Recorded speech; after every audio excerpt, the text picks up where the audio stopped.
The road stretched endlessly beneath the roaring tires of the biker gang's motorcycles, the sun sinking low on the horizon. The sky was painted in shades of orange and red, the kind of sunset that looked peaceful to anyone watching. But peace was the last thing on the minds of the men riding in a tight formation down the highway. They were on the hunt, their engines growling like wild animals. For them, it was just another job. Nothing personal, just business. A teenage girl snatched from a quiet suburban neighborhood a quick grab, an easy payday. They'd done it before. Wealthy families were willing to pay handsomely to get their kids back, and it wasn't like the police ever caught them. Tonight was no different. They rolled through the narrow streets of the small neighborhood with precision, their target already chosen. A girl, walking alone, her headphones in, not a care in the world. She was easy prey. Lily Kane. She was only 16, with her whole life ahead of her. She loved school, her friends, and the lazy afternoons she spent sketching in her notebook under the big oak tree in her backyard. She had her mother's kind eyes and her father's stubborn determination. To anyone who knew her, she was just a normal teenager, sweet, curious, and a little shy. But to the men watching her, she was nothing more than an opportunity.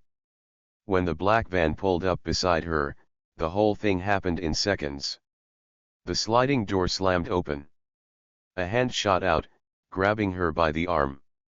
Lily dropped her phone, her bag spilling onto the pavement. She tried to scream, but a rough hand clamped over her mouth, muffling the sound. And then, she was gone.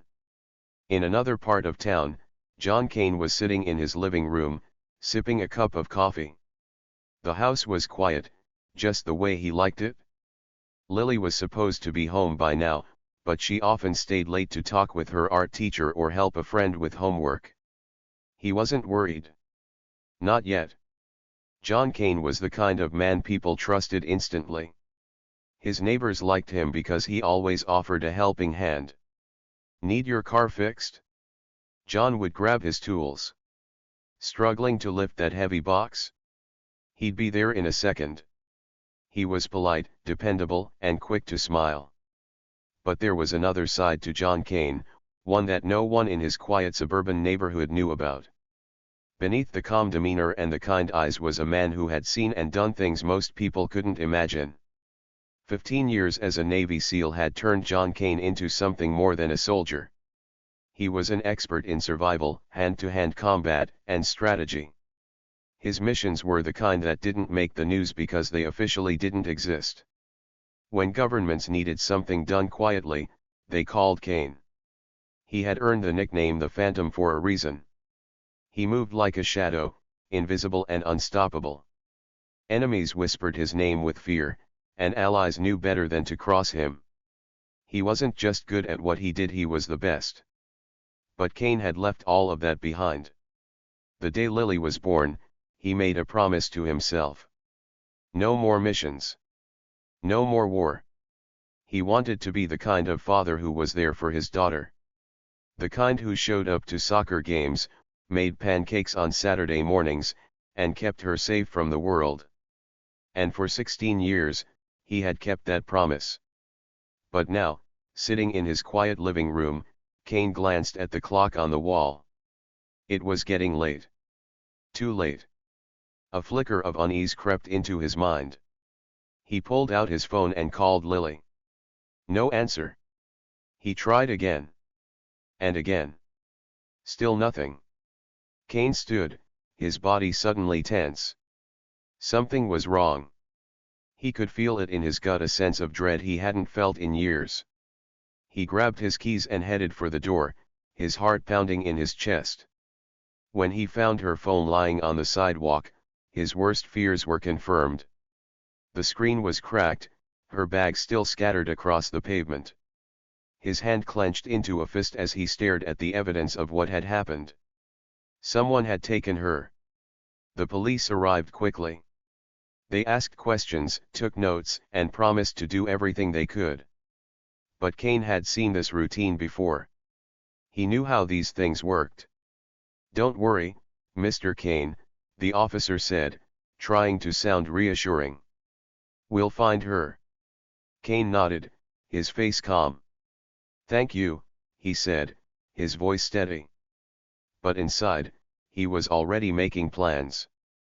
The moment the police left, Kane went into action. He didn't have time to wait for protocols or procedures. Every second that passed was a second closer to losing Lily forever. He walked into his garage and opened a locked cabinet in the corner. Inside was a black duffel bag, his go bag, packed and ready for an emergency he had hoped would never come. He unzipped it, revealing a collection of tools that hinted at the life he had left behind. A tactical knife. A silenced pistol. A small, unassuming phone that connected him to an encrypted network of old contacts. And a notebook filled with names, people who owed him favors, people he could count on when the stakes were life or death. Kane wasn't just a father anymore. He was the Phantom again. Meanwhile, Lily sat huddled in the corner of the van, her hands tied and her heart racing.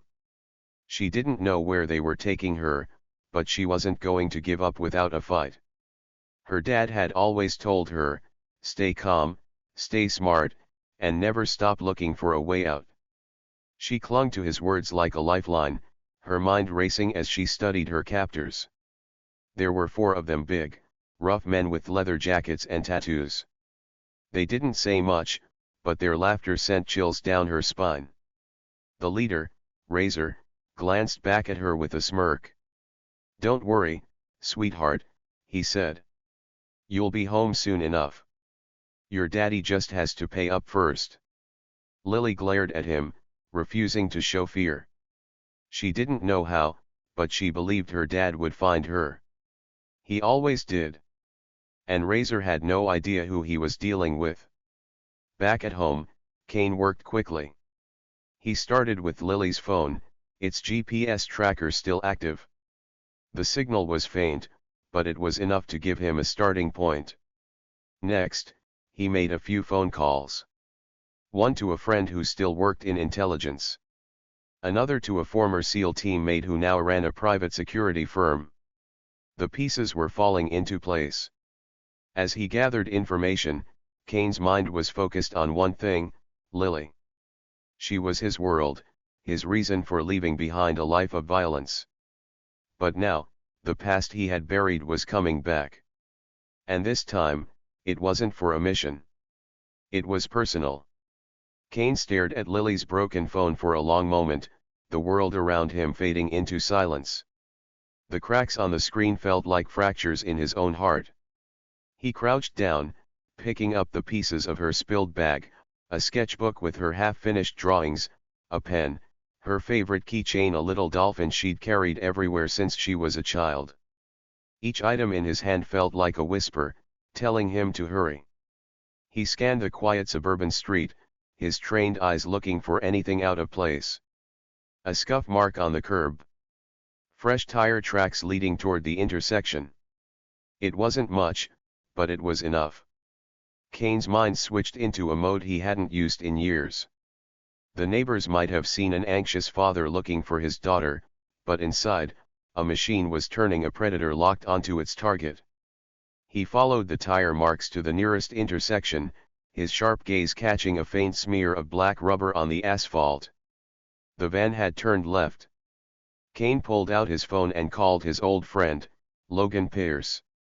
Logan had been his spotter on dozens of missions, a man with an eye for detail and a knack for finding things no one else could.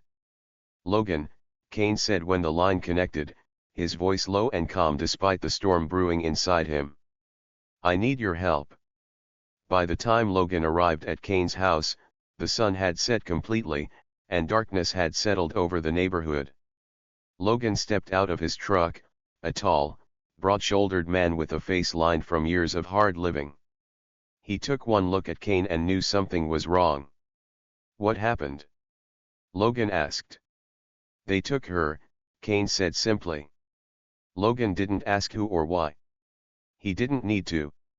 He could see it in Kane's eyes. "Tell me what you know," Logan said, stepping inside. Kane led him to the table, where Lily's belongings were spread out like pieces of a puzzle. She was walking home. I found her phone here, along with her bag. Tire tracks lead to the main road, but after that, nothing. Logan picked up the phone, turning it over in his hands. GPS. Still active, Kane said. But the signal's faint. Either they're out of range, or they're using a jammer. I'll need you to boost it. Logan nodded, already pulling a small device from his bag. You know who did it? Not yet, Kane said, his jaw tightening. But I will. Lily sat in the corner of the van, her wrists bound with rough rope.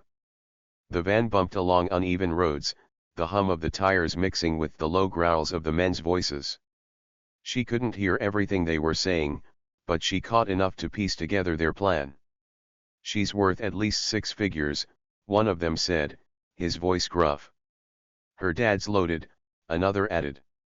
These rich types always cave fast. Lily wanted to scream at them, tell them they were wrong.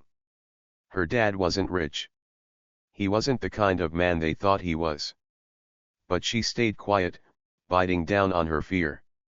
Instead, she focused on the knot around her wrists, twisting her hand slowly to see if there was any give. The rope burned against her skin, but she didn't stop. Her dad had taught her to keep fighting, no matter what. Look at her, Razor said, his voice cutting through the others. He turned in his seat to sneer at Lily. She's a tough one. I like that.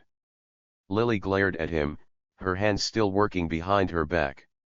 She wasn't going to give him the satisfaction of seeing her cry. Logan's device hummed softly as he worked, his fingers flying over the screen. Got it, he said after a few minutes. Signals bouncing between towers, but it's moving north. Fast. North, Kane repeated, his mind racing. That puts them on the old highway. Logan nodded. Smart move on their part. No cameras, less traffic. But they're not invisible. Kane grabbed his car keys. I'll find them. Logan frowned. Hold on. You're not going in blind, are you? You don't even know how many of them there are. I'll figure it out, Kane said, his voice cold and steady. Logan stepped in front of him, blocking the door. You're not that guy anymore, Kane. You've got to be smart about this. Kane met Logan's gaze, his expression unyielding. They have my daughter. Logan sighed, stepping aside. At least let me come with you. No, Kane said. I need you here. Keep tracking the signal. Call me if anything changes. Logan hesitated but nodded. Be careful. The old highway stretched out like a ribbon of darkness, the faint glow of Kane's headlights cutting through the night. His hands gripped the steering wheel tightly, his mind focused on the road ahead. He had driven this highway before, years ago during another life. Back then, it had been part of a training exercise, an abandoned stretch of road perfect for ambush scenarios. Kane knew every curve, every blind spot. And he knew how to use them to his advantage. As he drove, his phone buzzed. Logan's voice came through the speaker. They're slowing down. Might be stopping soon. Where? Kane asked. There's an old rest stop about 10 miles up, Logan said. No lights, no cameras. Perfect place to lay low. Kane nodded, pressing down on the gas. At the rest stop, the van pulled into the shadows, the rumble of its engine fading into silence. The bikers stepped out one by one, their boots crunching on the gravel. Razor lit a cigarette, his sharp eyes scanning the area. All right, he said. Let's get her inside. They opened the back doors, dragging Lily out roughly. She stumbled, her legs unsteady, but she kept her head high. Razor leaned down, his face inches from hers. Don't try anything stupid, sweetheart. No one's coming to save you. Lily stared back at him, her voice steady. You don't know my dad. Razor chuckled, straightening up. Your dad? What's he gonna do, call the cops?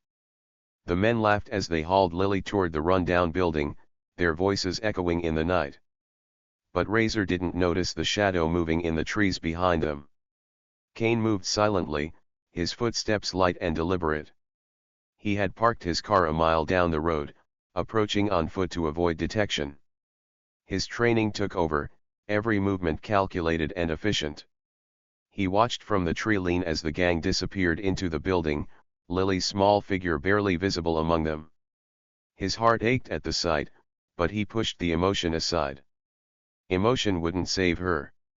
He studied the scene carefully, noting the number of men and the layout of the area. There were 6 of them, heavily armed but sloppy. They weren't professionals. That was their first mistake. Kane slipped closer, his body blending into the shadows. He wasn't just a father tonight. He was the Phantom. And he was about to remind them why they should fear the dark. Lily had always walked home from school. It was her time to clear her head, sketch new ideas in her notebook, and hum tunes she couldn't get out of her mind. She liked the quiet streets of her suburban neighborhood, where the loudest sound was often just the crunch of her sneakers on the pavement. That day was no different, or so she thought. As she walked past the park, a black van crept up behind her, its engine humming softly. She didn't notice it at first, focused on the drawing in her mind. But the van sped up slightly, rolling alongside her as she crossed the street. The door slid open. Grab her. The voice was rough, cold, and commanding. Before Lily could turn, 2 men leapt out. Hands grabbed her arms, rough and strong. She opened her mouth to scream, but a grimy hand covered her face, muffling the sound. Her backpack slipped off her shoulders, falling to the ground with a thud as she struggled. She kicked and twisted, refusing to go quietly. Let me go, she tried to shout, her voice muffled. Hold her still, one of the men barked. Lily's heart pounded as she thrashed against them, her fight fueled by fear. But she was no match for their size and strength. Within seconds, she was dragged into the van, the door slamming shut behind her. The world outside disappeared in an instant.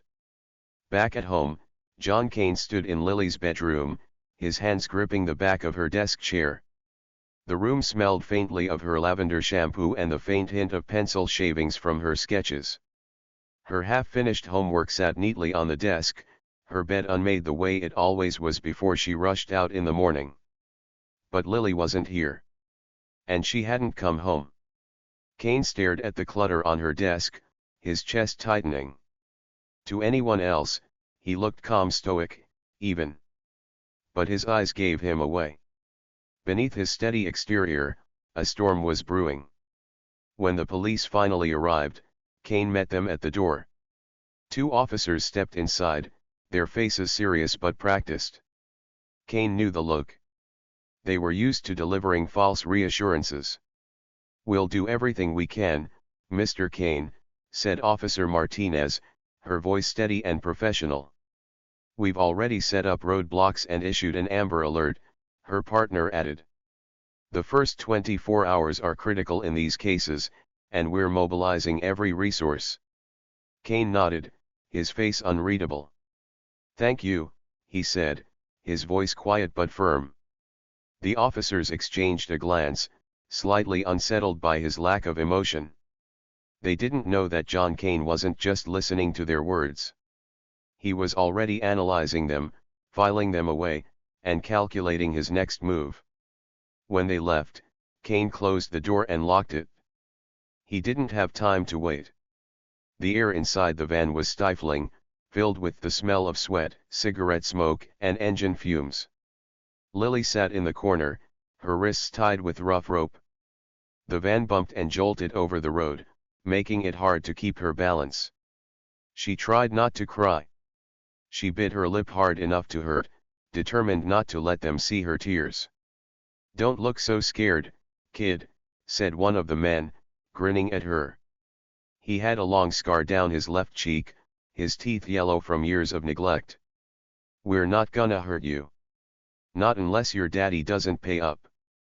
The man next to him laughed, a loud, harsh sound. "Yeah, rich girls like you always come with a big payday." Lily glared at them, her fear bubbling into anger. "My dad's not rich," she said, her voice sharp. Scarface snorted. "Sure he's not.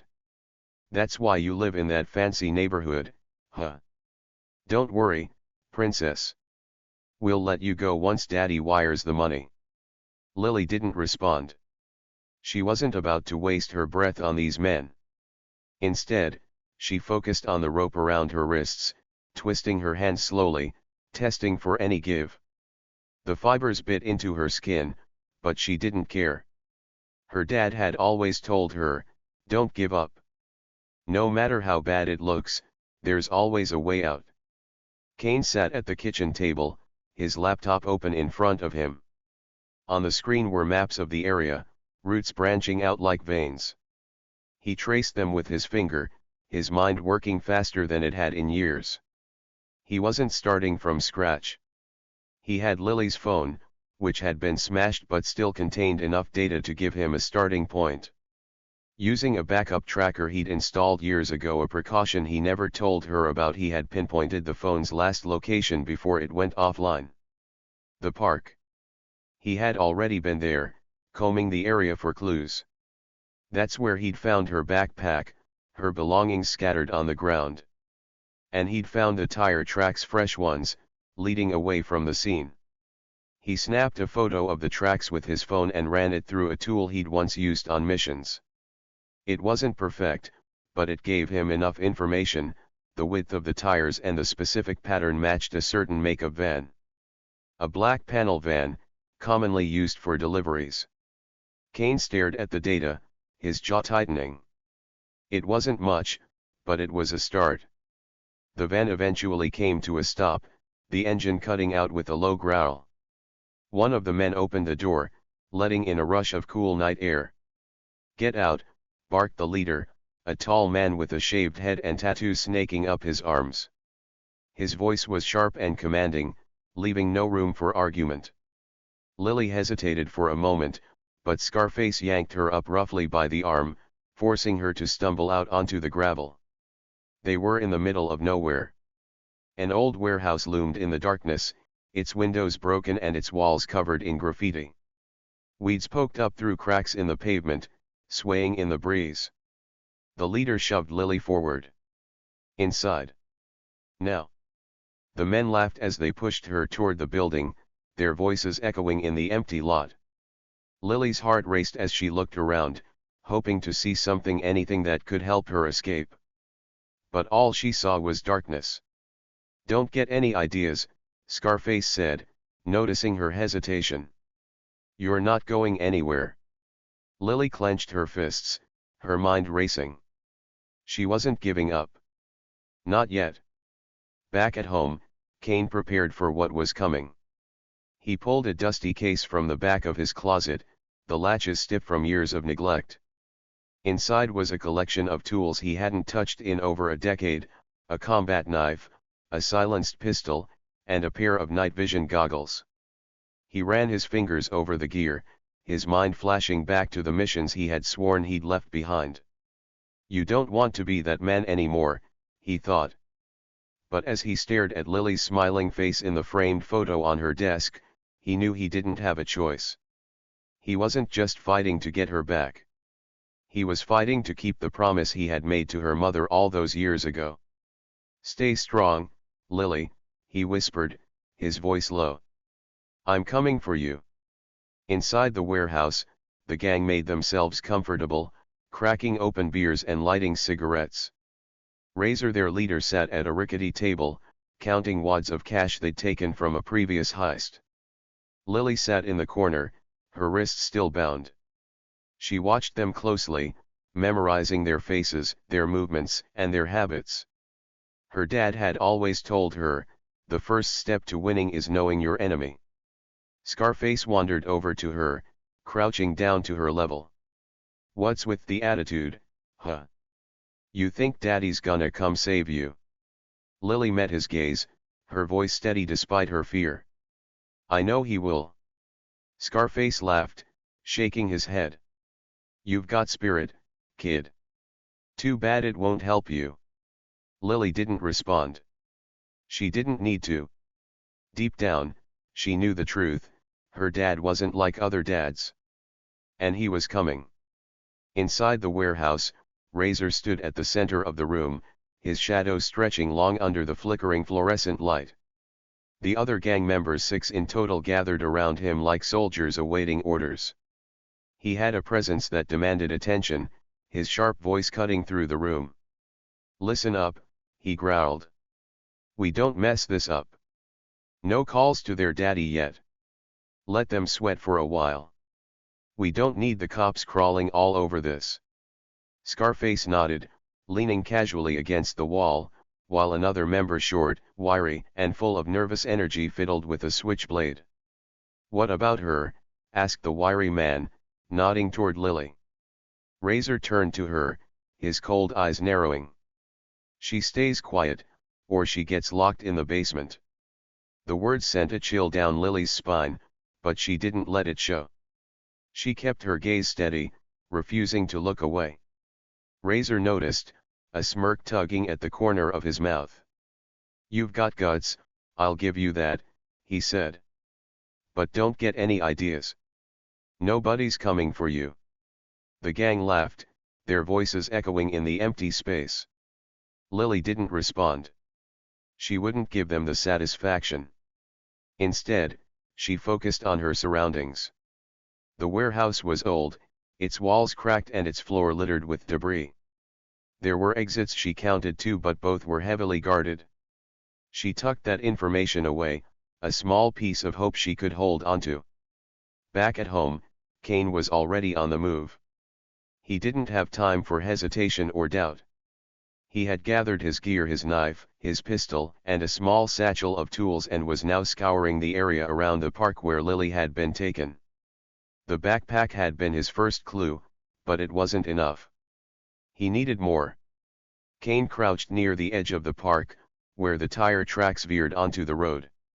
The marks were faint, barely visible under the glow of his flashlight, but they told him what he needed to know: the van had headed east. He followed the tracks on foot, his sharp eyes scanning for anything out of place. A discarded cigarette butt, an oil stain, even the faintest sound could be a clue. After 2 hours of searching, he found it: a torn piece of cloth caught on a chain-link fence near an abandoned alley. It was pink, the same shade as the sweater Lily had been wearing that morning. Kane's grip tightened around the fabric, his jaw clenching. He was getting closer. Meanwhile, Lily sat in her corner, watching the gang's every move. She had been quiet, her hands still tied, but her mind was anything but still. The gang was loud and careless, laughing and shouting as they played cards and drank. But Razor kept a sharp eye on everything. He was different from the others, calculating, disciplined. Lily could tell he was the one in charge, the one they all feared. But even Razor had blind spots. From her spot on the floor, Lily noticed a small knife lying on the table where Razor sat. It was within reach if she could get free. She twisted her wrists again, testing the ropes. They had loosened slightly, but not enough. "You're awful quiet over there," Scarface said, his voice cutting through the noise. He walked over, crouching in front of her again. "What's the matter? Cat got your tongue?" Lily glared at him, refusing to speak. Scarface smirked. "You've got fire, I'll give you that. But it won't do you any good here." He stood, turning back to the others. "She's tougher than she looks. Bet her old man's losing his mind right now." The gang erupted into laughter, but Lily didn't flinch. She kept her focus, her resolve hardening. Kane had driven to a nearby truck stop, his laptop balanced on the dashboard of his car. He was scanning through surveillance footage from nearby cameras, using a program he'd designed years ago for missions that required tracking high-value targets. It was slow work. The footage was grainy, and there were gaps between camera angles. But after hours of searching, he found it, the black van speeding down a back road, heading toward the industrial district. He rewound the footage, studying it carefully. The timestamp gave him a rough timeline, and the direction told him where they were likely headed. The industrial district was a maze of abandoned buildings and warehouses perfect for hiding. Kane leaned back in his seat, his mind racing. He couldn't storm in blindly. He needed a strategy, a way to isolate the gang without putting Lily in more danger. He pulled out his phone and made a call. "Mike," he said when the line connected. "Kane? It's been years. What's going on?" "I need a favor," Kane said, his voice firm. "No questions." Back in the warehouse, Lily sat quietly, her wrists raw from the rope. The gang was starting to get restless, their loud banter turning into sharp arguments. "I'm telling you, we should call the dad now," said the wiry man with the switchblade. "Get the money and get out of here before the cops start sniffing around." "We do this my way," Razor snapped, slamming his fist on the table. "We wait. They'll pay more if they're desperate." The room fell silent, Razor's authority unquestioned. Lily watched them, her fear simmering into anger. These men thought they could control her, that they could use her as a pawn. But they didn't know her dad. They didn't know what he was capable of. "Let them underestimate me," she thought, her jaw tightening. "It'll be their biggest mistake." It was midnight when Kane reached the edge of the industrial district. He parked his car a few blocks away, moving silently through the shadows. The air was cool and quiet, the distant hum of the city barely audible. Kane had spent years training for moments like this. His footsteps were silent, his breathing steady. He moved with purpose, his eyes scanning every corner, every shadow. When he reached the warehouse, he stopped, crouching behind an old stack of crates. The building was quiet, but faint light spilled out from one of the windows. He pulled out a small drone from his bag, its tiny camera feeding a live stream to his phone. He sent it up, guiding it toward the warehouse. Through the camera, he saw them, 7 men, all armed, sitting around a table. And in the corner, he saw her. Lily. Kane's grip tightened around his phone. She looked tired but unharmed. For now. He pulled the drone back, tucking it into his bag. It was time to act. Inside the warehouse, Lily saw her chance. The gang had started arguing again, their attention divided. Razor was yelling at Scarface, while the wiry man paced nervously. Lily twisted her wrists one last time, the rope finally giving way. Her hands were free. She didn't move immediately, keeping her breathing steady. She needed to wait for the right moment. When Razor turned his back, she lunged for the knife on the table, her movements quick and silent. She grabbed it, slipping it into her pocket before anyone noticed. Her heart raced as she sat back down, her hands behind her back to keep up the illusion that she was still tied. She had a weapon now. And she wasn't afraid to use it. Outside, Kane waited in the shadows, his mind sharp and focused. He wasn't just fighting to save his daughter, he was fighting to keep the promise he'd made to her mother, that he would protect Lily, no matter what. The gang had no idea what was coming for them. And when Kane finally moved, he would move like a phantom. Here's the rising action and small revelations section extended toward 9,000 characters with suspense, small victories, and growing tension.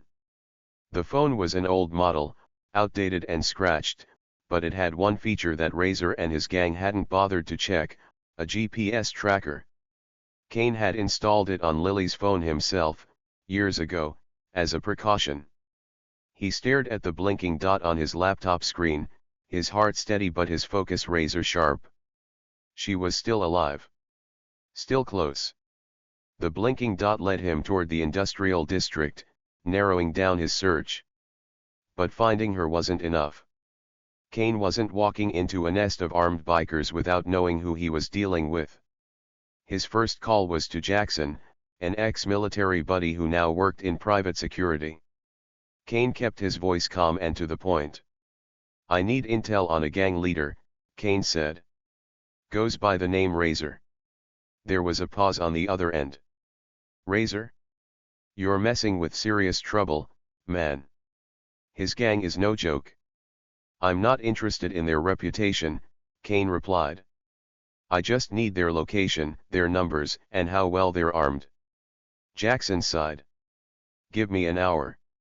Inside the warehouse, Lily tightened her grip on the small knife she had stolen, her fingers trembling slightly. She could hear Razor talking in low tones with the wiry man, who looked more nervous by the second. "What's the holdup?" the wiry man asked, pacing back and forth. "We should have made the ransom call hours ago." "We don't rush these things," Razor growled, his voice low and menacing. "You want to end up in a ditch? You wait. Make them sweat." Lily listened carefully, memorizing their words. She had been pretending to stay quiet and scared, her hands hidden behind her back, but inside, her mind was a whirlwind of planning. She wasn't going to wait for a miracle. Kane's second call was to a man named Marco. He hadn't spoken to him in years, not since his Navy SEAL days.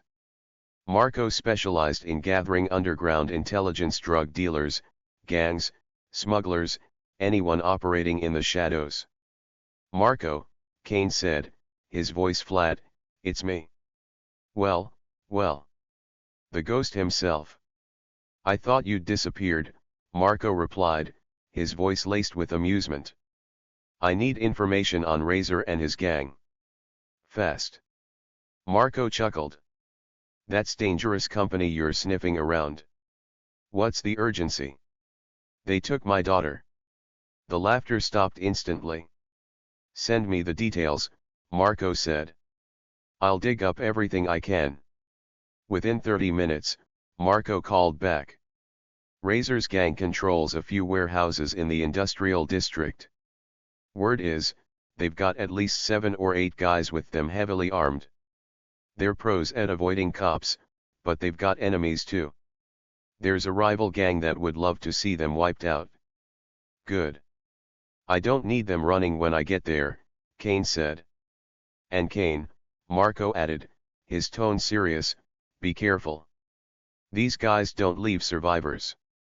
"Neither do I," Kane replied. Hours passed inside the warehouse.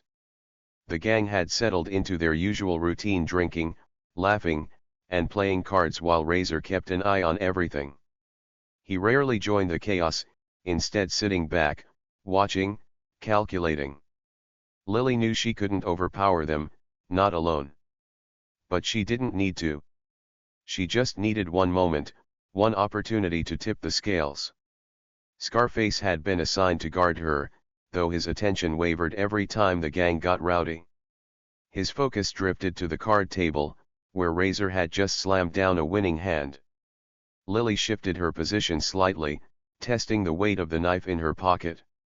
It wasn't much, but it was better than nothing. Scarface glanced at her.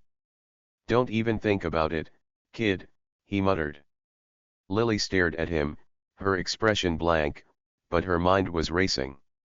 She was counting on their arrogance, their belief that she was just a scared teenager. Let them underestimate her. By the time Kane reached the outskirts of the industrial district, he had everything he needed: a layout of the warehouses, Razor's likely hideouts, and a clear picture of what he was walking into. He had also learned one crucial piece of information: Razor's gang had a weak spot.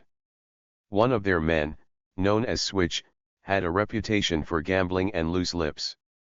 Marco had tracked him down to a seedy bar just a mile from the district. Kane entered the bar quietly, his presence barely noticeable. Switch was sitting at the far end, nursing a drink and chatting with a bartender. Kane didn't waste time. He walked up to Switch, his movements smooth and deliberate, and placed a hand on his shoulder. Switch turned, startled. "Who the hell?" "Don't speak," Kane said, his voice low but commanding. We're going to have a chat. Outside. Switch hesitated, his eyes darting around the bar. But something in Kane's expression, the cold, unflinching determination, made him comply. Outside, Kane shoved him against the wall, his grip firm but controlled. Razor's hideout. Tell me where it is, Kane demanded. Switch shook his head, his voice trembling. Man, I can't. He'll kill me. Kane leaned in closer, his voice dropping to a dangerous whisper. If you don't tell me, I'll make sure you never get the chance to worry about Razor. Switch swallowed hard, fear flashing in his eyes. All right, all right. They're holed up in the old steel mill. Big warehouse on the west side. That's where they keep the, hostages. Kane released him, stepping back. Good choice. Switch slumped against the wall, his legs shaking, but Kane was already walking away. Back in the warehouse, the gang's energy was starting to shift. Razor was growing impatient, pacing back and forth as he argued with Scarface about the next steps. Lily saw her chance. She shifted her position again, leaning forward slightly. Her hands were still behind her back, but she had managed to cut through most of the rope with the knife. Just a little more, and she'd be free. Scarface was distracted, his focus on Razor's heated argument. Just call the dad already. Scarface shouted. We've waited long enough. And risk him bringing the cops down on us. Razor shot back. We do this my way, or we don't do it at all. Lily twisted her wrists one last time, the rope finally snapping. She kept her hands behind her back, her movements careful and deliberate. She wasn't free yet, but she was getting closer. Kane parked his car a few blocks away from the steel mill, his senses on high alert. The area was quiet, the kind of eerie silence that set his instincts on edge. He moved through the shadows, his movements smooth and precise. The warehouse loomed ahead, its windows glowing faintly in the darkness. Kane pulled out his drone, launching it into the air with practiced ease. The live feed showed the inside of the warehouse, 7 men, heavily armed, gathered around a table. And in the corner, Lily. Kane's jaw tightened. She looked tired but unharmed. For now. He pulled the drone back, formulating his plan. This wasn't going to be easy, but Kane didn't care. He had faced worse odds before, and he wasn't about to fail now. Inside the warehouse, Razor finally made the call. Kane's phone buzzed in his pocket, and he answered immediately. You're late, Kane said, his voice calm but icy. Razor chuckled. You're a bold one, aren't you? Here's how this works. You pay us $2 million, and we let your little girl go. No cops, no tricks, or she dies. You made one mistake, Kane replied. Oh yeah? What's that? Razor asked, his tone mocking. You took the wrong man's daughter, Kane said, his voice low and steady. For the first time, Razor's confidence wavered. What's that supposed to mean? Kane didn't answer. He hung up, his focus shifting back to the task at hand. Inside the warehouse, Razor stared at the phone, his brow furrowing. Something about Kane's voice sent a chill down his spine. But he shrugged it off, turning back to his men. Get ready. He'll come for her. And when he does, we'll be waiting. Lily had always been resourceful, and while fear crept into the edges of her mind, she forced herself to stay focused. Her captor's casual arrogance fueled her resolve. Scarface, her so-called guard, barely paid attention to her anymore, convinced that she was too weak or scared to cause trouble. In truth, Lily was biding her time, studying the gang's movements. She noticed who carried weapons and where they were placed. Razor's shotgun rested on a stack of crates near the center of the room, while Scarface's pistol hung loosely in a holster on his hip. The others seemed content with knives or improvised weapons like crowbars and chains. Her stomach churned as Razor barked orders to his men, but she didn't let it show. If she panicked, she'd lose whatever small advantage she still had. The knife she had stolen was hidden under her leg, its blade dull but sharp enough to cut. One of the gang members, a wiry man with a scar running across his cheek, approached her. "You hungry, kid?" he asked, smirking. Lily forced herself to nod, keeping her expression blank. The man tossed a half-eaten sandwich onto the floor in front of her. "Eat up. You're gonna need your strength." He laughed as he walked away, joining the others at the card table. Lily ignored the sandwich. She wasn't about to waste time or energy on food when every second counted. She had to find a way out before her captors realized she wasn't as helpless as they thought. Kane moved like a shadow through the industrial district, his steps silent and deliberate. He had donned the gear he once wore on missions, lightweight tactical clothing, a bulletproof vest, and a utility belt loaded with tools and weapons. The steel mill loomed ahead, its massive structure silhouetted against the faint glow of streetlights. Kane paused at the edge of the property, scanning the area with binoculars. His drone had already given him a basic layout, but now he needed to confirm the positions of Razor's men. 2 guards patrolled the perimeter, their movements lazy and predictable. Kane watched them for a few minutes, noting the gaps in their patrols. These men weren't professionals, they were overconfident thugs who had grown too comfortable in their territory. Kane's hand tightened around the grip of his silenced pistol. He could take them out quietly, but that wasn't his style. He wanted them to know he was coming. Before moving in, Kane activated a device on his wrist, a jammer that would disable any security cameras or electronic communication within a 200-foot radius. He didn't want Razor calling for reinforcements. Razor paced back and forth, his frustration growing. The phone call with Kane had rattled him more than he cared to admit. There was something about the man's voice, calm, controlled, and utterly devoid of fear, that set Razor on edge. "What's the plan, boss?" Scarface asked, leaning against a stack of crates. "The plan is the same as always," Razor snapped. "We wait for the ransom. If the dad shows up, we deal with him." Scarface nodded, though his expression was uncertain. "You think he'll bring cops?" Razor smirked, though the confidence didn't reach his eyes. "Doesn't matter. We've got enough firepower to handle a few uniforms." Lily listened to their conversation from her corner, her mind racing.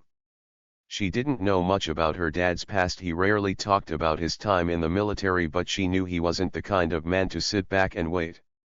She gripped the knife tighter, her pulse quickening. If her dad was coming for her, she needed to be ready. Kane waited until the guards' paths crossed, their backs to him, before making his approach. He moved swiftly, his steps silent on the gravel. The first guard didn't even hear him coming. Kane grabbed him from behind, wrapping an arm around his neck and cutting off his air supply. The man struggled briefly before going limp, and Kane lowered him gently to the ground. The second guard turned just in time to see his partner collapse. He opened his mouth to shout, but Kane was faster. A single punch to the jaw sent the man sprawling, and Kane followed up with a knee to the ribs, knocking him unconscious. Kane dragged the guards' bodies into the shadows, stripping them of their weapons and radios. He didn't need them waking up and causing trouble. With the perimeter secured, Kane approached the warehouse's side entrance. He tested the door, finding it locked. No problem. He pulled out a lockpick set, working quickly and efficiently. Within seconds, the lock clicked open, and Kane slipped inside. The interior of the warehouse was dimly lit, the air thick with the smell of motor oil and cigarette smoke. Kane stayed low, moving between stacks of crates and pallets as he surveyed the scene. He counted 7 men, including Razor and Scarface.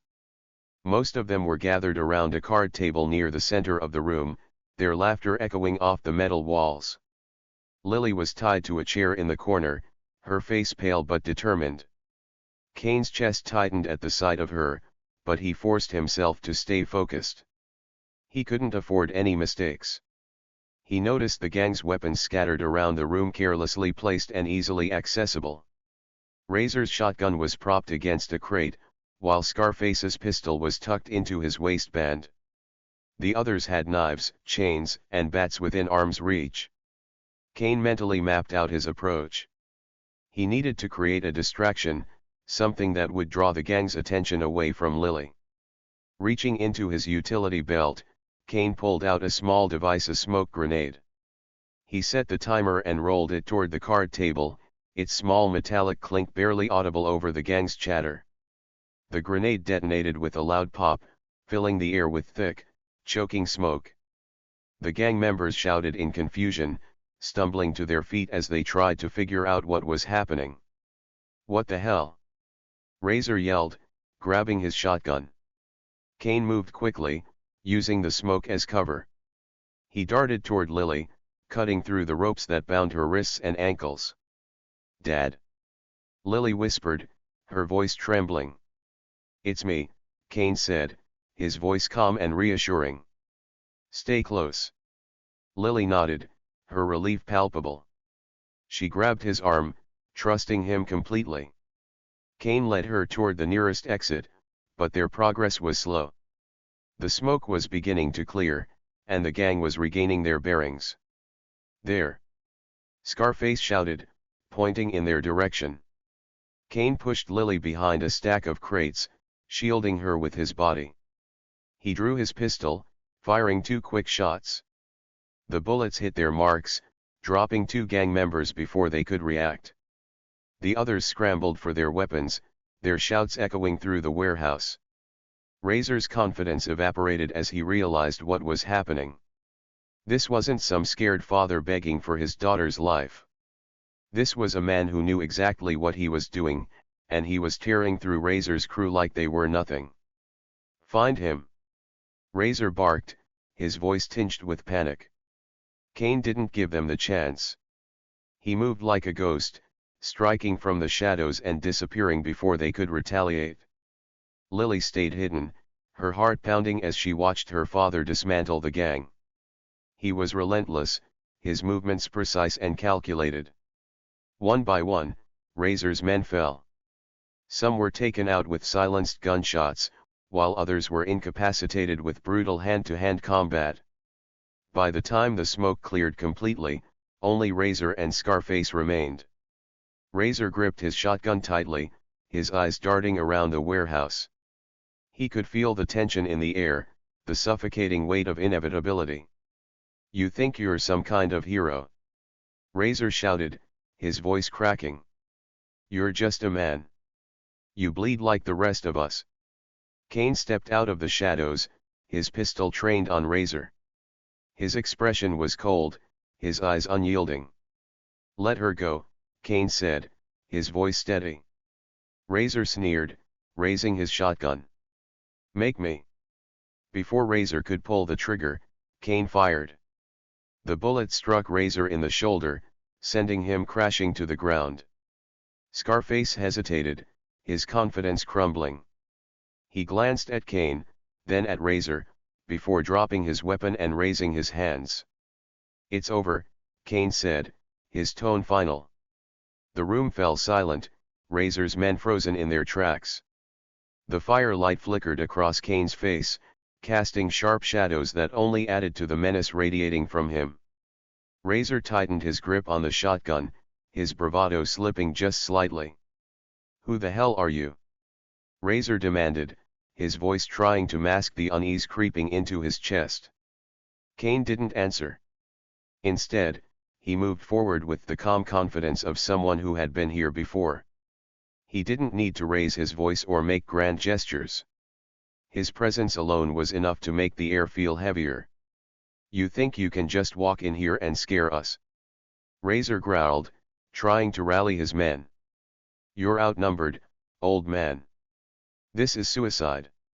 Kane stopped a few steps away, just out of reach but close enough to make Razor's finger twitch on the trigger. He glanced around the room, taking in the scattered men and their poorly organized positions. Outnumbered. Kane finally said, his voice low and deliberate. He tilted his head slightly, as if amused by the idea. No.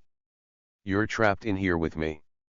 It started with the sound of a single blade slicing through the air. Kane's knife found its mark before anyone had time to react, embedding itself in the shoulder of the nearest man.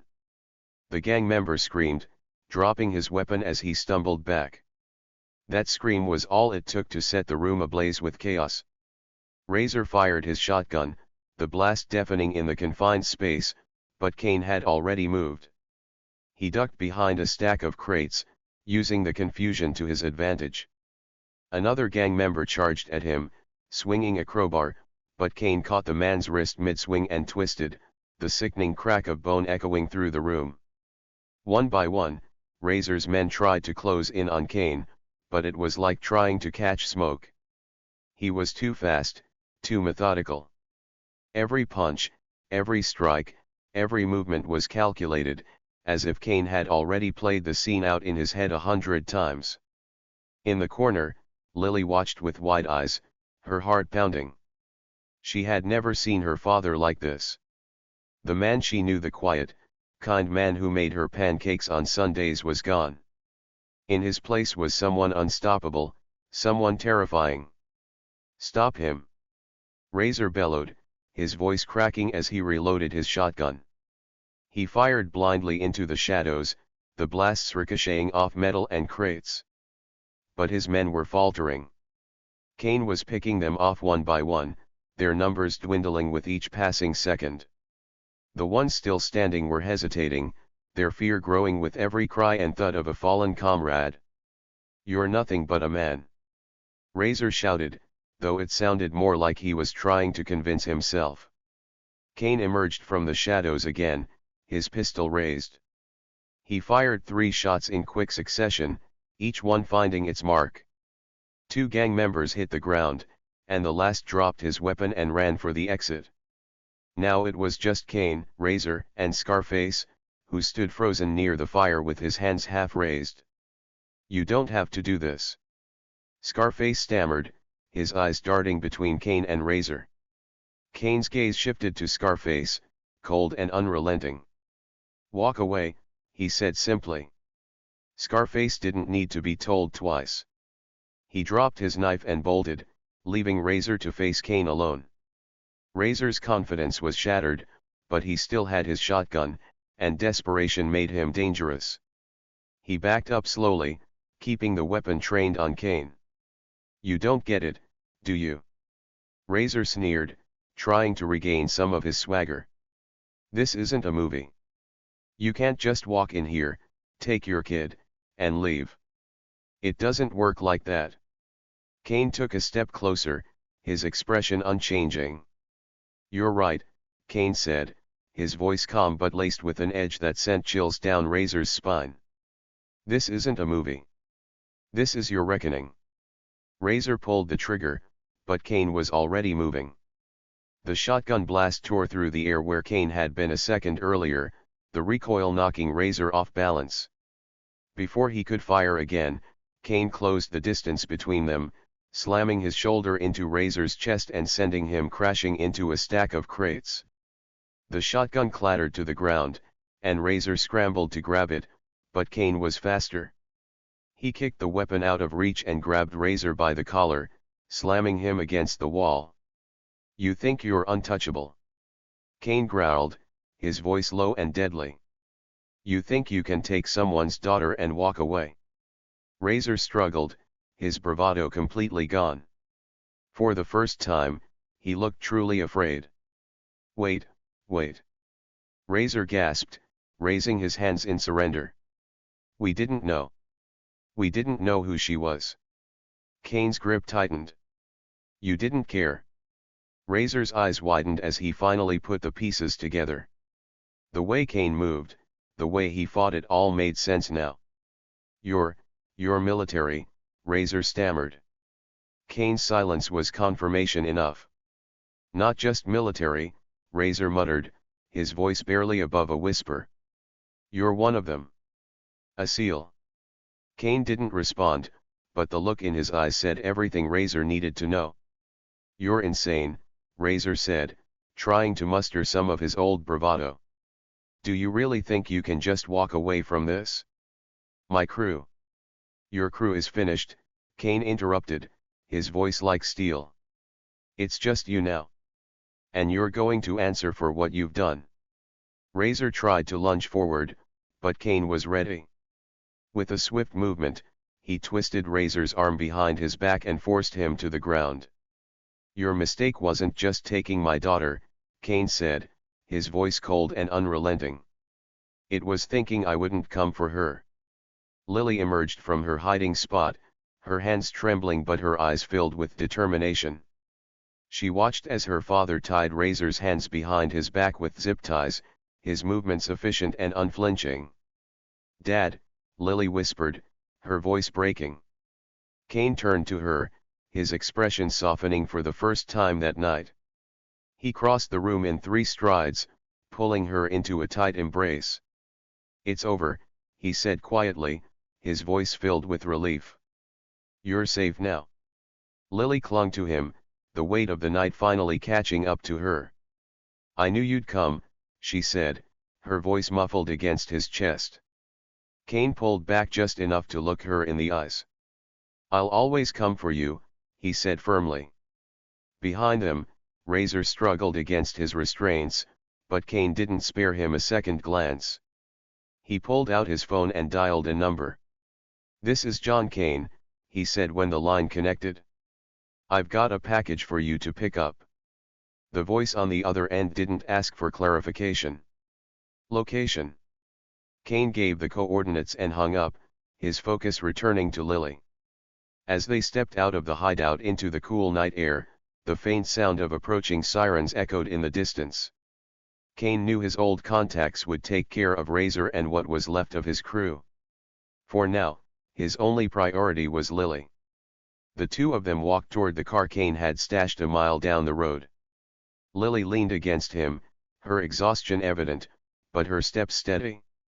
Dad, she said after a long silence, you never told me about this part of your life. Kane glanced down at her, his expression unreadable. Some things are better left in the past, he said quietly. Lily didn't press further. She knew there were parts of her father she might never fully understand. But as she looked up at him, she felt safer than she ever had before. And for Kane, as the adrenaline began to fade, one thought lingered in his mind: they had made the biggest mistake of their lives. And he had made sure they'd never make it again. Kane drove the car through the empty forest road, the faint hum of the engine blending with the sound of crickets. Lily sat beside him, wrapped in his old jacket, her head leaning against the window. The glow of the dashboard lights flickered across her face, revealing a mix of exhaustion and relief. For a while, neither of them spoke. The night's events still clung to the air like a storm that had passed but left behind its wreckage. Kane glanced at her occasionally, checking to see if she was holding up. Each time he looked, his grip tightened on the wheel. You okay? He asked finally, his voice soft but steady. Lily nodded, though her voice wavered. Yeah. I think so. It's just. I didn't know you could do all of that. Kane didn't answer right away. He kept his eyes on the road, his jaw tightening. It's not something I wanted you to know, he said eventually. It's not who I wanted to be anymore. Lily turned to look at him, studying his face in the dim light. But it's still part of you, isn't it? Kane sighed, his shoulders slumping slightly. It is. But when I left that life, I promised myself I'd never bring it home. I wanted you to grow up safe, without that hanging over us. Lily hesitated, then reached over and placed her hand on his arm. I'm glad you came, Dad. No one else could have done what you did. Kane's lips twitched into a faint smile, but it didn't reach his eyes. I'd do anything for you, Lily. Never doubt that. They reached the outskirts of the city just as the first light of dawn broke over the horizon. Kane parked the car in a secluded spot and pulled out his phone. He had one more call to make. The line rang twice before a gruff voice answered. "You owe me an explanation, Kane." "Razor's in custody," Kane replied, ignoring the hint of accusation in the voice. "Coordinates are in the text I sent. Clean up the mess. Make it disappear." There was a pause on the other end. "You know we don't work for you anymore, right?" "I'm not asking for favors," Kane said, his tone sharp. "I'm cleaning up your mess. Razor was your problem long before he became mine." Another pause, then a reluctant sigh. "Fine. But this is the last time. You're lucky you still have friends in the right places." Kane ended the call without another word and leaned back in his seat, exhaling slowly. "Who was that?" Lily asked, her curiosity finally bubbling to the surface. "An old friend," Kane said, though his tone suggested the word friend might be stretching it. "Someone who owes me a debt." Back at the hideout, Razor was still tied up, his face a mix of rage and fear. The faint sound of approaching vehicles grew louder, and his eyes darted toward the doorway. A convoy of black SUVs pulled up, their tinted windows gleaming under the rising sun. Men in suits and tactical gear poured out, their movements precise and efficient. They stormed the hideout, sweeping through the chaos Kane had left behind. Razor sneered as one of the men approached him, a tall figure with a cold expression. "What?" Kane couldn't finish the job himself. "Had to call in his cleanup crew." The man didn't respond. Instead, he pulled Razor to his feet and leaned in close. "You're lucky Kane let you live," he said, his voice low and threatening. "Because if it were up to us, you'd be in a ditch right now." Razor tried to spit out a retort, but the words died in his throat as the man's grip tightened. He was dragged out of the hideout and thrown into the back of one of the SUVs, the door slamming shut with finality. For Razor, this was the beginning of the end. Back at the house, the silence felt almost deafening. Kane and Lily sat at the kitchen table, a cup of tea in front of each of them. Kane stirred his cup absent-mindedly, his thoughts far away. Lily broke the silence first. Are they going to come back?" Kane looked up, his eyes meeting hers. "No," he said firmly. "They won't. I made sure of that." Lily nodded, but her brow furrowed. "But what about the others? The people you called? How do you know they won't?" "I don't know, cause more trouble." Kane set down his spoon and leaned forward, resting his arms on the table. "Lily, the people I called my old contacts, they're not good people. But they have rules. Razor broke those rules, and now he's their problem. They'll make sure he's dealt with." Lily hesitated. "And you? What about your rules?" Kane's expression softened, but there was a flicker of pain in his eyes. "My only rule is keeping you safe," he said. "That's all that matters to me."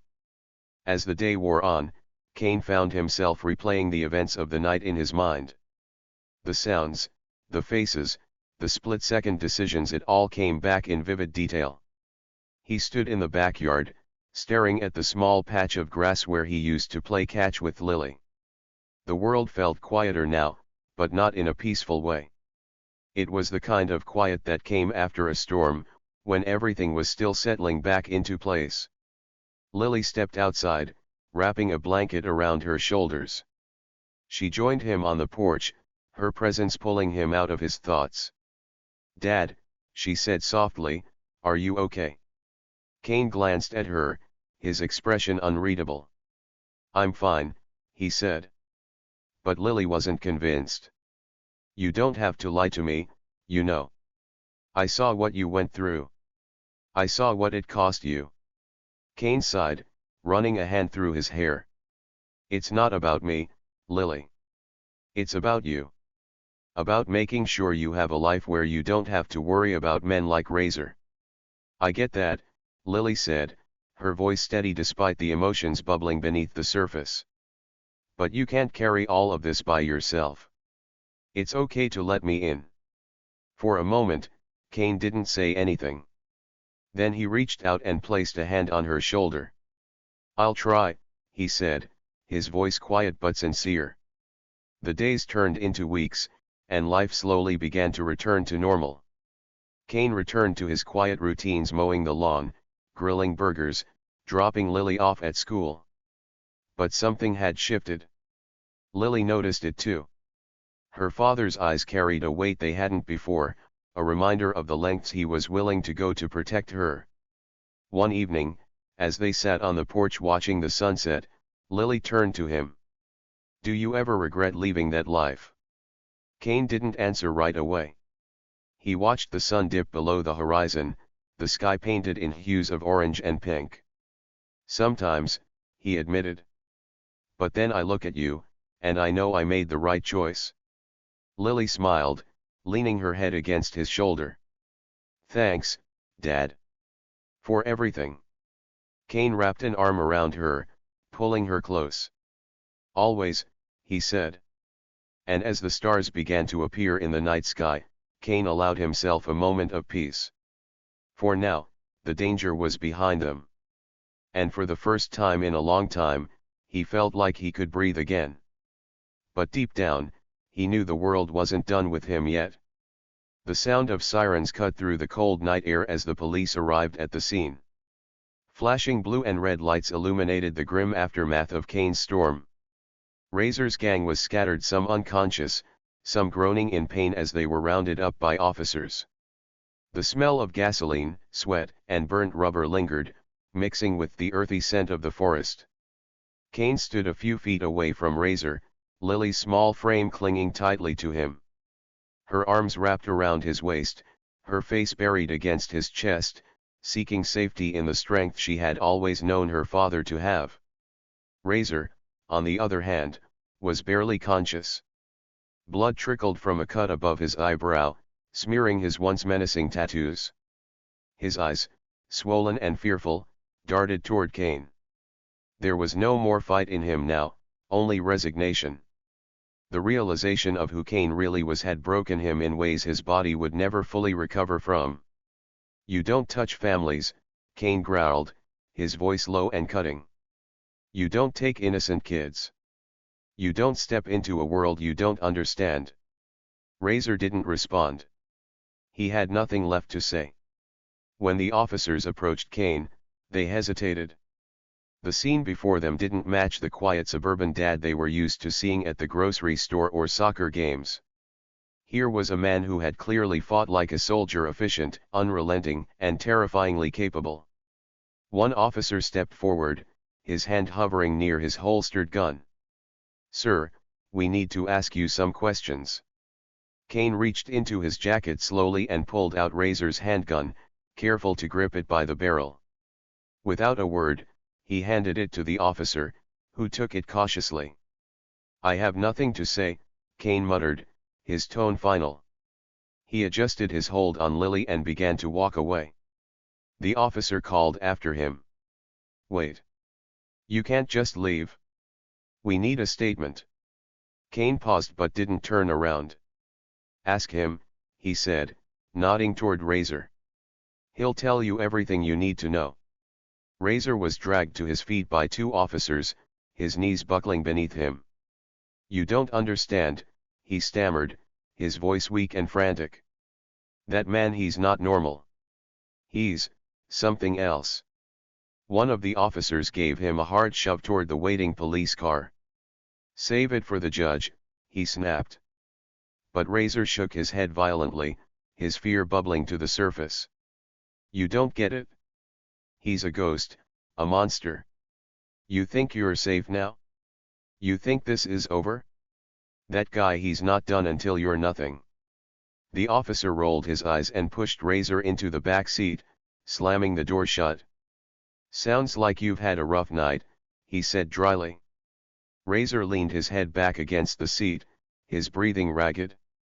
He had spent years building his empire, carving out his reputation as someone untouchable. And yet, in the span of a single night, it had all been obliterated by one man. Kane drove home in silence, the hum of the car's engine the only sound in the stillness of the early morning. Lily sat in the passenger seat, her knees drawn up to her chest. She had stopped crying, but the weight of what she'd endured still lingered in her eyes. "Are you okay?" Kane asked, glancing at her. She nodded faintly. "Yeah. I think so." Kane gripped the steering wheel tighter, his knuckles whitening. "I'm sorry you had to go through that. I'm sorry I didn't get there sooner." "It's not your fault," Lily said, her voice barely above a whisper. "You came for me. That's what matters." They pulled into their driveway just as the first light of dawn began to creep over the horizon. The house looked the same as it always had, quiet, unassuming, a picture of normalcy. But Kane knew that everything had changed. Inside the house, Kane moved with purpose. He carefully locked the doors and windows, checked every corner of the house, and made sure Lily's room was just as she'd left it. "Go get some rest," he told her, his voice gentle but firm. "What about you?" she asked, standing at the bottom of the stairs. "I've got a few things to take care of," Kane replied. Lily hesitated, then stepped forward and wrapped her arms around him. "Thank you, Dad," she said quietly. Kane hugged her tightly, his chin resting on the top of her head. "Always," he whispered. When Lily finally went upstairs, Kane sat down at the kitchen table and pulled out his phone. He had a list of calls to make, loose ends to tie up. The first call went to an old contact, a man Kane had worked with during his SEAL days. "It's done," Kane said simply. The man on the other end of the line chuckled. "I figured. Razor's name's already hitting the wires. People are talking about some phantom taking down his crew." "Make sure the rumors stop there," Kane said sharply. "I don't need this coming back to my door." "Understood," the man replied. "But Kane, you've made some waves tonight. People are going to notice." Kane hung up without responding. The next morning, Kane stood in his front yard, mowing the lawn as if it were any other day. Neighbors passed by, waving and offering cheerful hellos. To them, he was still just John Kane, the quiet single dad who kept to himself. No one asked why his eyes looked heavier than usual, or why Lily seemed a little quieter. The suburbs had a way of glossing over things, of pretending that darkness didn't exist as long as the lawns were trimmed and the mailboxes were upright. Lily sat on the porch, sipping a cup of hot chocolate. She watched her father, her thoughts a swirl of gratitude, fear, and awe. "You really are amazing, you know that," she said when Kane finally finished and joined her on the steps. Kane gave her a small smile. "I'm just your dad, Lily. That's all I ever want to be." Razor's trial was swift. The evidence against him was overwhelming: illegal weapons, drug trafficking, kidnapping. The testimony from his own gang members sealed his fate. The judge handed down a life sentence without the possibility of parole. Razor sat in the courtroom, his hands cuffed, his head bowed. He didn't look up when the sentence was read. He didn't argue or plead. He knew it was over. For Kane, the trial was a mere formality. He didn't attend, didn't watch the news coverage, didn't care about the details. Razor was gone, and that was all that mattered. Weeks passed, and life slowly returned to normal, or as normal as it could be. Kane found himself cherishing the quiet moments more, a lazy Sunday morning, a shared laugh with Lily, the simple pleasure of sitting on the porch as the sun set. But he also remained vigilant. The world wasn't a safe place, and he knew better than most how quickly things could go wrong. Lily, for her part, seemed to grow stronger. She started asking more questions about Kane's past, about the life he had left behind. "Will it ever come back?" she asked one evening as they sat by the fire. Kane considered her question carefully. "I don't know," he admitted. "But if it does, I'll be ready." Lily nodded, her eyes filled with a quiet determination. So will I. Kane smiled, reaching over to ruffle her hair. That's my girl. And as the fire crackled and the stars appeared in the night sky, Kane allowed himself a rare moment of peace. He knew the road ahead wouldn't always be easy, but for now, he was exactly where he needed to be by his daughter's side, ready to face whatever came next. The house was quiet now, the chaos of the past night a distant echo in the stillness. Kane sat on the edge of Lily's bed, watching as she curled up under her blanket, her eyes fluttering with exhaustion. The weight of everything that had happened hung in the air, but there was something else now, something softer, something warmer. A sense of peace had settled over them both, like the calm after a storm. Lily looked up at her father, her small hands gripping the blanket as she searched his face. There was a question in her eyes, a curiosity she hadn't voiced before. Her voice was barely a whisper, but it cut through the quiet of the room, drawing Kane's attention. "Dad, how did you do all that?" she asked, her words filled with awe and confusion. She didn't fully understand it all, the danger, the power, the way her father had single-handedly torn apart an entire gang. To her, he had always been the quiet, dependable dad. The man who mowed the lawn and attended school meetings. He had always been a hero in her eyes, but the truth of what he'd done for her that night went beyond anything she could have imagined. Kane's lips curled into a faint smile, a smile that hid more emotions than words could express. It wasn't a smile of pride or satisfaction, it was the kind of smile a father gives when he's trying to keep his child safe from the weight of his own burdens. The kind of smile that says, "I did what I had to do, because I love you." He leaned down and kissed her forehead gently, tucking a stray lock of hair behind her ear. "When it comes to you," he said, his voice soft but filled with unwavering determination, "there's nothing I wouldn't do." Lily's eyes searched his face for a moment longer, as if trying to understand the depth of his words. Then, she smiled, small, but warm. "I'm glad you're my dad." Kane's heart tightened, a rush of emotions flooding through him. He nodded, his voice a little rougher than he intended. "And I'm glad I'm yours." As he watched Lily drift off to sleep, Kane sat in the quiet of the room, his mind replaying the events of the past hours. The violence, the desperation, the terror that had taken hold of his daughter, all of it felt like a storm that had swept through his life, leaving only fragments of what once was. But in the midst of it all, something had changed. Kane had always thought he'd left his old life behind, the world of covert operations, of black ops missions, of being the silent, unseen force that made enemies tremble. He'd buried that man deep inside himself, hoping to never have to dig him out again. But the moment he learned Lily was in danger, that part of him had resurfaced, and it hadn't just resurfaced, it had come alive, igniting a fire within him that nothing could quench. He had done what he needed to do. He had fought to protect his daughter with everything he had.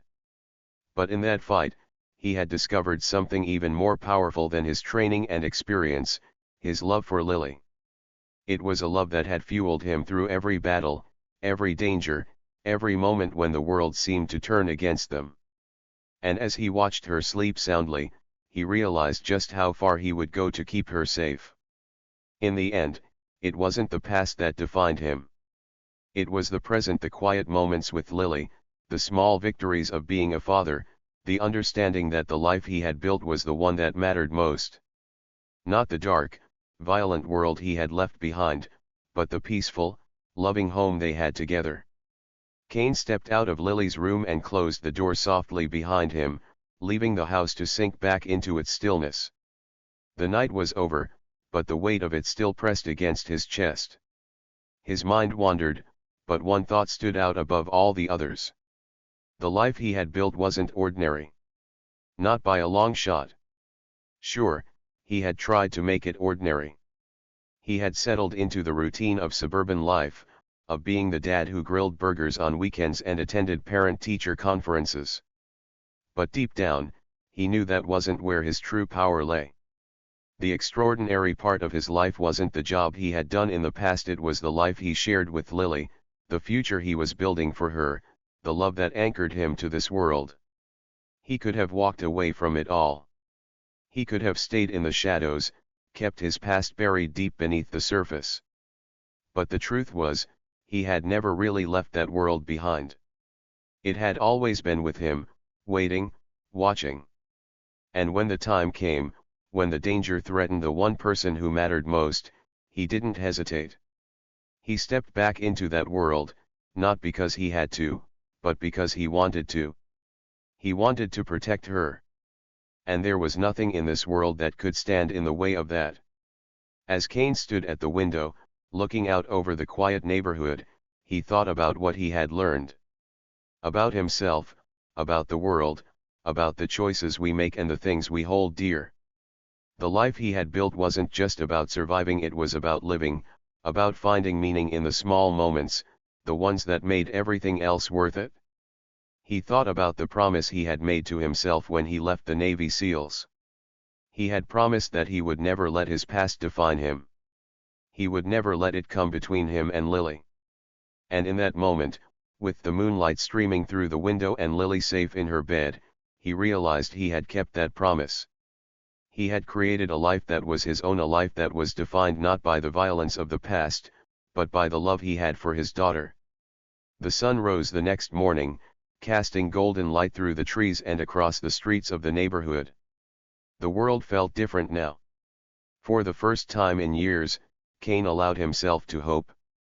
Not just for his own future, but for Lily's. For the life they would continue to build together, free from the shadows that had once loomed over them. He thought about the days ahead, about the ordinary things they would do together. He imagined quiet afternoons in the backyard, long drives to the beach, late-night talks over pizza. He imagined watching Lily grow up, watching her discover who she was and what she wanted from the world. And as he thought about all of that, he felt a sense of peace. The peace that came from knowing he had done everything in his power to protect her, to give her a future that was filled with possibilities. No matter what came next, Kane was ready. He had fought his battles, and now he could focus on what mattered most, the family he had fought so hard to protect. As Kane sat down at the kitchen table, the smell of coffee filling the room, he looked out the window once more. There was a quiet strength in the morning light, a strength that mirrored his own. He had spent so many years running from his past, burying the man he had once been, but in the end, he realized that it wasn't the past that mattered. It was the future. It was Lily. She was his reason for everything. His reason for surviving, for fighting, for continuing even when the world seemed too dark. She was the one who made it all worthwhile. Kane didn't need to be a soldier anymore. He didn't need to fight for his country or battle against enemies in the shadows. All he needed to do was protect the one person who mattered most, the one person who made every struggle, every sacrifice, worth it. And as he sipped his coffee and listened to the sound of Lily waking up upstairs, Kane knew that he had finally found what he had been searching for all along. It wasn't glory or recognition. It wasn't revenge or victory. It was love, the kind of love that made everything else fade into the background, the kind of love that gave life meaning. With Lily by his side, he knew there was nothing they couldn't face together. No challenge too big, no enemy too strong. And for the first time in a long time, he let himself believe that the best was yet to come. Because in the end, love was the greatest force of all. And it was the one thing that would never fail him.